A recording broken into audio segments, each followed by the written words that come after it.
Serial वसुधा के आने वाले अपकमिंग ट्रैक में जहां पर वसुधा और देव की शादी पर उठ रहे हैं सूर सिंह राठौर के सवाल, क्योंकि कर ही दिया है उन्होंने इतना खतरनाक काम।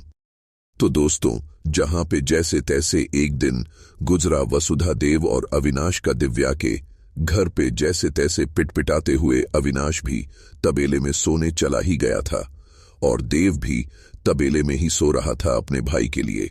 लेकिन दिव्या ने वसुधा को ऑफर किया उसके कमरे में सोने के लिए, क्योंकि ऑब्वियसली वह दो लड़कों के साथ सो नहीं सकती, क्योंकि उनका रिश्ता तो अलग ही है। क्योंकि उन्होंने जो सूर सिंह राठौर को बताया है वह तो केवल एक काल्पनिक रिश्ता है। उस चीज को पुष्टिकरण करने के लिए दिव्या पहुंच जाती है वसुधा के पास और उसे ले जाती है अपने कमरे में सुलाने के लिए। लेकिन हो जाती है यहां पे बड़ी गड़बड़, क्योंकि सूर सिंह राठौर यानी हमारे दिव्या के पिताजी पूछ लेते हैं कि आखिरकार यह लड़की तुम्हारे साथ कहां जा रही है। तो दिव्या सक पकाती हुई जवाब देती है और डर जाती है कि आखिरकार मैं क्या बोलूं। वहीं पे अब वो वसुधा को कहती है कि मेरे रूम में सुलाने के लिए मैं इसको लेके जा रही हूं।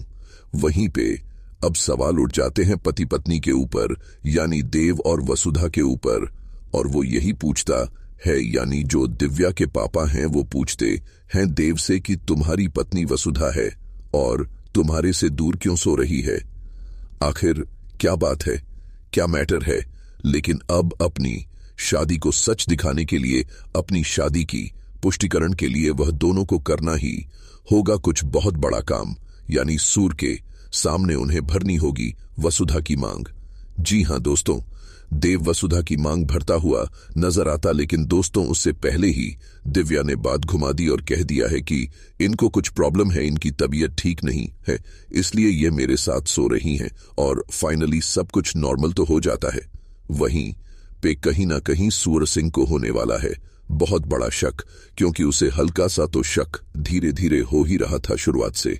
धीरे धीरे वो शक अब सच में बदल रहा है, क्योंकि जहां पे सूर सिंह राठौर का बेटा उसे बताता है दिव्य और अविनाश वाली बात, जब यह बात पता पड़ती है तब तो हाहाकार मचता हुआ नजर आने वाला है। और अब धक्के मार के बाहर निकाल दिए जाने वाले हैं अविनाश, देव और वसुधा, और अब पहुंचने वाले हैं वह वापस से अपने घर उदयपुर। वहां पे जाने के बाद वह बहुत दुखी होते हैं और अब शादी का मंडप भी सज चुका है करिश्मा रानी और अविनाश का।